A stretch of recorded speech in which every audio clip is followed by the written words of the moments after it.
Welcome to Sri Rajiv Gandhi IAS academy. Friends, இந்த வீடியோவில் December 23, 24 மற்றும் 25ஆம் தேதிகளுக்கான கரண்ட் அஃபேர்ஸ் எல்லாமே பார்க்க போகிறோம். சரி, வாங்க பார்க்கலாம். ஃப்ரெண்ட்ஸ், இந்த வீடியோடைய நோட்ஸ் எல்லாமே கீழே பிடிஎஃபாக டிஸ்கிரிப்ஷன் கொடுத்துருக்கோம். அதெல்லாமே கிளிக் பண்ணி டவுன்லோட் பண்ணிச்சிங்க. அப்புறம் நம்ம டெலிகிராம் குரூப்புடைய லிங்க்மே கீழே டிஸ்கிரிப்ஷன் கொடுத்துருக்கோம். அதுலேயுமே கிளிக் பண்ணி ஜாயின் பண்ணிங்க. ஓகே, சரி வாங்க பார்க்கலாம். ஃபஸ்ட்டு, ப்ளூ பேட் பிளாக் 2 என்ற செயற்கைக்கோள் எந்த ராக்கெட் மூலம் விண்ணில் செலுத்தப்பட்டது? இதற்கான ஆன்சர் LVM-3 M6. இப்போது இந்த ப்ளூ பேட் பிளாக் 2 அப்படிங்கிறது ஒரு செயற்கைக்கோள். இது வந்து அமெரிக்காவில் இருக்கிற ஒரு நிறுவனத்திற்கு சொந்தமான செயற்கைக்கோள். ஆனால் நம்ம இந்தியா இதை வந்து விண்ணில் செலுத்தியிருக்கோம். அதுதான் இதில் சிறப்பு. ஓகே, இந்த சேட்டலைட்டுக்கு 2 பேர் இருக்குது. ஒன்று ப்ளூ பேட் பிளாக் 2 இது ஒன்று, இன்னொன்று ப்ளூ பேட் 6 அப்படிங்கிறது. ரெண்டுமே ஒரே சேட்டலைட் தான். இது அமெரிக்காவுடைய AST ஸ்பேஸ் மொபைல் அப்படிங்கிற நிறுவனத்திற்கு சொந்தமானது. இந்த செயற்கைக்கோளை வைத்து என்ன பண்ண முடியும் அப்படின்னா, கைபேசிகளுக்கு செயற்கைக்கோள் மூலமாக அதிவேக இணையதள சேவை வந்து வழங்க முடியும். பொதுவாக வந்து ஒரு ஃபோனுக்கு நம்ம இன்டர்நெட் கொடுக்கணும் அப்படின்னா டவர் வேணும்ல. ஆனால் டவர் இல்லாத இடங்களில் கூட சேட்டலைட் மூலமாக இணையதள வசதி வந்து இதன் மூலமாக கொடுக்க முடியும். இந்த செயற்கைக்கோள் 6100 கிலோ எடை கொண்டது. இதை இப்போ நம்ம ஆந்திராவில் ஸ்ரீஹரிகோட்டாலேருந்து தான் விண்ணில் செலுத்தியிருக்கோம். இதில் என்ன சிறப்பு அப்படின்னா, இஸ்ரோ வந்து விண்ணில் செலுத்தியிலேயே ரொம்ப அதிகமான எடை கொண்டது இந்த ஒரு சேட்டலைட் தான். இதை வந்து LVM-3 M6 அப்படிங்கிற ராக்கெட் மூலமாக விண்ணில் செலுத்தியிருக்கோம். இது ரொம்ப அதிகமான எடையை சுமந்து சென்றனால இதை பாகுபலி ராக்கெட் அப்படின்னு சொல்கிறாங்க. இந்த பாகுபலி ராக்கெட் பார்த்திங்கன்னா ரொம்ப அதிகமான எடையை சுமந்து செல்லும். இது புவி தாழ்வட்ட பாதையில் 8000 கிலோ எடையை கொண்டு நிலைநிறுத்த முடியும். அதே மாதிரி புவி ஒத்திசைவு பாதையில் 4000 கிலோவுக்கு மேலே உள்ள எடையை வந்து நிலைநிறுத்த முடியும். அடுத்தது, தற்போது பிரான்ஸ் நாட்டின் உயரிய விருது பெற்ற ரவி டிசி எந்த தொழிலுடன் தொடர்புடையவர்? இதற்கான ஆன்சர் பதிப்பாளர். இப்போ பார்த்தீங்க அப்படின்னா, இந்தியாவுடைய ரொம்ப முக்கியமான ஒரு பதிப்பாளர் தான் ரவி டிசி அப்படிங்கிறவர். இவர் மலையாள பதிப்பாளர், அதாவது புக்கெல்லாம் பப்ளிஷ் பண்ணுவாங்கல்ல, அவங்க தான். அவருக்கு பார்த்தீங்க அப்படின்னா பிரான்ஸ் நாட்டுடைய உயரிய செவாலியர் விருது வந்து வழங்கியிருக்காங்க. எதற்காக அவருக்கு வழங்கியிருக்காங்க அப்படின்னா, இலக்கியம் மற்றும் பதிப்பு துறையில் இந்தியா பிரான்ஸ் இடையில் இவர் ஆற்றின பங்களிப்புக்காக தான் இவருக்கு இதை வழங்கியிருக்காங்க. ரீசெண்டாக பார்த்தீங்க அப்படின்னா, தமிழ் திரைப்படத்துடைய கலை இயக்குனராக இருக்கிற தோட்டா தரணி அவர்களுக்குமே இந்த செவாலியர் விருது வழங்கியிருந்தாங்க. ஃப்ரெண்ட்ஸ், நம்ம ராஜீவ்காந்தி ஐஏஎஸ் அகாடமியில் TNPSC குரூப் 1 குரூப் 2 எக்ஸாமுக்கான புதிய பாடத்திட்டத்தில் நம்ம புதிய பாடப்புத்தகங்கள் வந்து வெளியிட்டிருக்கோம். நீங்கள் தமிழ்நாட்டில் எங்கே இருந்தீங்க அப்படின்னாலுமே இந்த டெலிவரி வந்து உங்களுக்கு ஃப்ரீயாகவே இதை நாங்கள் பண்ணி தந்துடுவோம். அதே மாதிரி TNPSC குரூப் 1 குரூப் 2 எக்ஸாமுக்கான ப்ரிலிம்ஸ் மற்றும் மெயின்ஸ் கிளாஸ் நம்ம இன்ஸ்டியூட்டில் நடத்துகிறோம். இது பார்த்திங்க அப்படின்னா ஆன்லைன் கிளாஸ் இருக்குது, ஆஃப்லைன் கிளாஸ் இருக்குது. நீங்கள் நேரடியாக வந்து படிக்கணும் அப்படின்னா சென்னையில் அண்ணா நகரில் நம்முடைய இன்ஸ்டியூட் இருக்குது. இதை தவிர ஆன்லைன் கிளாஸுமே அவைலபிளாக இருக்குது. ஸ்க்ரீனில் தெரிகிற நம்பருக்கு நீங்கள் கால் பண்ணி மேலும் தகவல்கள் வந்து தெரிஞ்சுக்கலாம். அடுத்தது, எந்த ஆற்றுப்படுக்கையில் நீர்நாய் பாதுகாப்பு திட்டத்தை தமிழக அரசு தொடங்கியது? இதற்கான ஆன்சர் காவேரி. இப்போ பார்த்தீங்க அப்படின்னா, காவேரி ஆற்றுப்படுக்கையில் நீர்நாய் பாதுகாப்பு திட்டத்தை தமிழக அரசு தொடங்கியிருக்காங்க. நீர்நாய் பாதுகாப்புக்காக ஆராய்ச்சி மற்றும் பாதுகாப்பு திட்டத்தை தமிழக அரசு தொடங்கியிருக்கோம். முதற்கட்டமாக தஞ்சாவூர், திருவாரூர் மற்றும் கடலூரில் இருக்கிற காவேரி டெல்டா பகுதியில் இதை செயல்படுத்த போகிறாங்க. 2025-26 நிதியாண்டுக்கான ஆரம்ப கட்ட பணிகளுக்காக தமிழ்நாடு அரசு ரூபாய் 20 லட்சம் வந்து இதற்காக நிதி ஒதுக்கீடு பண்ணியிருக்காங்க. இதோடைய முக்கிய நோக்கம் என்ன அப்படின்னா, இந்த நீர்நாய் நம்ம இந்த காவேரி டெல்டா பகுதியிலெல்லாம் எவ்வளோ இருக்குது அப்படிங்கிற கணக்கெடுப்பு பண்ணணும். அது ஃபஸ்ட்டு.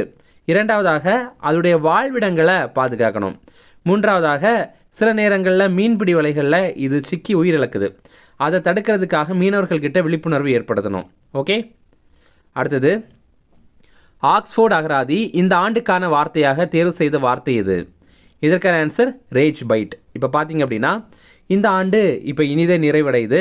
இந்த ஆண்டுடைய சிறந்த வார்த்தை இதுதான் அப்படின்ற மாதிரி ஒவ்வொரு டிக்ஷனரி கம்பெனியும் ஒவ்வொரு வார்த்தையை தேர்வு பண்ணுவாங்க. அதே மாதிரி ஆக்ஸ்ஃபோர்ட் டிக்ஷனரி வந்து ரேஜ் பைட் அப்படிங்கிற வார்த்தையை தேர்வு பண்ணுறாங்க. இது என்ன அப்படின்னா, சமூக ஊடகங்களில் கவனத்தை ஈர்க்கிறதுக்காக சிலர் பார்த்திங்கன்னா மக்களை கோவப்படுத்துகிற மாதிரி ஒரு தந்திரமான செயல் செய்வாங்க. இப்போ எக்ஸாம்பிள் பார்த்திங்கன்னா, சில யூடியூப் வீடியோலாம் இருக்கும். அதில் பார்த்திங்கன்னா தம்ப்நெயிலே ஏதோ நம்ம கோவத்தை தூண்டுற மாதிரி தான் இருக்கும். அதே மாதிரி அந்த வீடியோ நீங்கள் பார்த்தீங்க அப்படின்னா, யார் மேலேயாவது ஒரு வெறுப்பை காட்டுற மாதிரியே அந்த வீடியோவில் பேசுகிறவங்க பேசுவாங்க. ஏன் அப்படி பண்ணுறாங்க அப்படின்னா, அதை பார்க்குறவங்களுக்கு அந்த கோபம் தூண்டி தூண்டி தூண்டி நம்ம அந்த வீடியோவை அதிகமாக பார்ப்போம். இதற்காக பண்ணுறது தான் இந்த ஒரு ரேஜ் பைட் அப்படிங்கிற தந்திரமான செயல். அடுத்தது மெரியம் வெப்ஸ்டர், இந்த ஒரு டிக்ஷனரி கம்பெனி ஸ்லாப் அப்படிங்கிற வார்த்தையை தேர்வு பண்ணியிருக்காங்க. இது என்ன அப்படின்னா ஏஐ மூலமாக உருவாக்கப்பட்ட தரம் குறைந்த பொருள் தான் இந்த ஸ்லாப் அப்படிங்கிறது. அடுத்தது காலின்ஸ் டிக்ஷனரி, இவங்க வந்து வைப் கோடிங் அப்படிங்கிற வார்த்தையை தேர்வு பண்ணியிருக்காங்க. இது என்ன அப்படின்னா இப்போ எல்லாம் நம்ம ப்ரோக்ராமிங் பண்ணணும் அப்படின்னா நமக்கு வந்து கோடிங் கண்டிப்பாக தெரியணும் அப்படின்ற அவசியம் இல்லை. சும்மா ஏஐ கிட்ட பேச தெரிஞ்சாலே போதும். அதை வச்சே ஏஐ கிட்ட பேசி எனக்கு இப்படி ஒரு ப்ரோக்ராமிங் பண்ணிதா அப்படின்ற மாதிரிலாம் நிறைய பேர் வேலை வாங்குறாங்கல்ல, அதுதான் வைப் கோடிங் அப்படிங்கிறது. அடுத்தது கேம்பிரிட்ஜ் டிக்ஷனரி, இவங்க பார்த்திங்கன்னா இந்த ஆண்டுக்கான வார்த்தையாக பேராசோஷியல் அப்படிங்கிற வார்த்தையை தேர்வு பண்ணியிருக்காங்க. இது ஏற்கனவே நம்ம பார்த்துருந்தோம். இது என்ன அப்படின்னா அடையாளம் தெரியாத ஒரு பிரபலத்தோட ஒருத்தங்க மனதளவில் ரொம்ப நெருக்கமாக ஃபீல் பண்ணுறது தான் பேராசோஷியல் அப்படிங்கிறது. அடுத்தது டிக்ஷனரி.com அப்படிங்கிற அமைப்பு, இவங்க வந்து 67 அப்படிங்கிற வார்த்தையை தேர்வு பண்ணியிருக்காங்க. 67, இதை வந்து 67 அப்படின்னு தான் ப்ரொனன்ஷியேட் பண்ணணும், 67 அப்படின்னு ப்ரொனன்ஷியேட் பண்ணக்கூடாது. 67 அப்படின்னா என்னென்னா நம்ம வந்து ஒன்று கன்ஃபார்மாக சொல்லாமல் மேபி அப்படின்னு நம்ம சொல்கிறோம்ல, அதுதான் 67 அப்படின்னு சொல்கிறாங்க. அடுத்தது தற்போது இந்திய கடற்படையிடம் வழங்கப்பட்ட அஞ்சதிப் என்ன வகையான கப்பல்? இதற்கான ஆன்சர் நீர்மூழ்கி எதிர்ப்பு கப்பல். இப்போது இந்திய கடற்படைக்கிட்ட அஞ்சதிப் அப்படிங்கிற ஒரு கப்பலை வழங்கியிருக்காங்க. இது நீர்மூழ்கி கப்பல் இருக்குல்ல, அதை எதிர்க்கிற ஒரு போர்க்கப்பல். இது இந்திய கடற்படைக்காக நம்ம நாட்டிலேயே வடிவமைத்திருக்காங்க. இதை கட்டின நிறுவனம் கல்கத்தாவில் இருக்கிற garden reach shipbuilders and engineers limited அப்படிங்கிற நிறுவனம். இந்த கப்பலில் 80% அதிகமான பாகங்கள் நம்ம நாட்டிலேயே தயாரிக்கப்பட்டது. கர்நாடகாவுடைய கார்வார் கடற்கரையில் இருக்கிற அஞ்சதிப் அப்படிங்கிற தீவுடைய நினைவாக தான் இந்த ஒரு கப்பலுக்கு ஐஎன்எஸ் அஞ்சதிப் அப்படின்னு பேர் வைத்திருக்காங்க. அடுத்தது எந்த நாட்டின் முப்படை தளபதி ஆசி முனீர் சவுதி அரேபியாவின் உயரிய விருது பெற்றார்? இதற்கான ஆன்சர் பாகிஸ்தான். இப்போ பார்த்தீங்க அப்படின்னா ரீசெண்டாக தான் பாகிஸ்தானுடைய முப்படை தளபதியாக ஆசி முனீர் அப்படிங்கிறவரை அப்பாயின்ட் பண்ணியிருந்தாங்க. இப்போ அவருக்கு வந்து சவுதி அரேபியாவுடைய மிக உயரிய சிவில் விருதான King Abdulaziz medal of excellence அப்படிங்கிற விருதை வழங்கியிருக்காங்க. அடுத்தது இராணுவ அகாடமியிலிருந்து பயிற்சி முடித்து வெளியேறிய முதல் பெண் அதிகாரி யார்? இதற்கான ஆன்சர் சாய் ஜாதவ். இப்போ பார்த்தீங்க அப்படின்னா சாய் ஜாதவ் இவங்க வந்து இராணுவ அகாடமியிலிருந்து பயிற்சி முடிந்து வெளியேற்றின முதல் பெண் அதிகாரியாக ஒரு சாதனை படைத்திருக்காங்க. இந்திய இராணுவ அகாடமி 1932 தொடங்கியிருந்தாங்க. இதுவரைக்கும் ஆண் அதிகாரிகள் மட்டும்தான் இந்த கேடட் பட்டம் பெற்று வெளிவந்திருக்காங்க. இப்போ முதல் முறையாக ஒரு பெண் அதிகாரி வந்து பட்டம் பெற்று வெளிவந்திருக்காங்க. அடுத்தது ஹான்சி மாவட்டம் எந்த மாநிலத்தின் புதிய மாவட்டமாக அறிவிக்கப்பட்டது? இதற்கான ஆன்சர் ஹரியானா. ஹரியானாவில் பார்த்தீங்கன்னா இப்போ 23வது மாவட்டமாக ஹான்சி மாவட்டம் அப்படிங்கிற ஒரு மாவட்டத்தை உருவாக்கி அறிவிச்சிருக்காங்க. அடுத்தது 2025-26 உலகின் சிறந்த உணவு நகரங்கள் பட்டியலில் முதலிடம் பிடித்த நகரம் எது? இதற்கான ஆன்சர் நேபிள்ஸ். இப்போ பார்த்தீங்க அப்படின்னா சிறந்த உணவு நகரங்கள் அப்படிங்கிற பட்டியலை வெளியிட்டிருக்காங்க. இதில் முதலிடம் பிடித்தது இத்தாலியுடைய நேபிள்ஸ் அப்படிங்கிற நகரம். இந்தியாவுடைய மும்பை நகரம் வந்து 5வது இடத்தை பிடித்திருக்காங்க. இது டேஸ்ட் அட்லாஸ் அப்படிங்கிற அமைப்பு வெளியிட்ட ரிப்போர்ட்.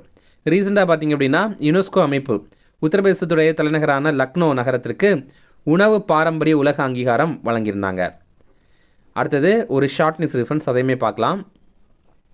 இந்தியா மற்றும் நியூசிலாந்து இப்போது தடையற்ற வர்த்தக ஒப்பந்தம் வந்து கையொப்பம் இட்டிருக்காங்க. அப்போது நியூசிலாந்திற்கு ஏற்றுமதி செய்யப்படுற இந்திய பொருட்களுக்கு இனி 100% இறக்குமதி வரி கிடையாது. அதே மாதிரி 15 ஆண்டுகளில் இந்தியாவில் $20 பில்லியன் முதலீடு செய்ய நியூசிலாந்து உறுதி தெரிவித்திருக்காங்க.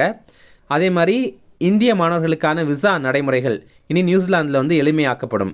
அதே மாதிரி STEM அதாவது STEM அப்படின்னு சொல்லுவாங்க, சயின்ஸ் டெக்னாலஜி இன்ஜினியரிங் மேத்தமெட்டிக்ஸ், இந்த பாடம் படிக்கிற பட்டதாரிகள் அவங்களுடைய படிப்பை முடித்த பிறகு 3-4 ஆண்டுகள் நியூசிலாந்திலேயே தங்கி வேலை செய்கிறதுக்கு அனுமதி வழங்குறாங்க. அடுத்து முக்கிய தினங்கள் பார்க்கலாம். தேசிய விவசாயிகள் தினம், இது வந்து டிசம்பர் 23ஆம் தேதி. ஹிந்தியில் கிசான் திவாஸ் அப்படின்னு சொல்லுவாங்க. கிசான் அப்படின்னா ஹிந்தியில் விவசாயி அப்படிங்கிறது தான் அர்த்தம்.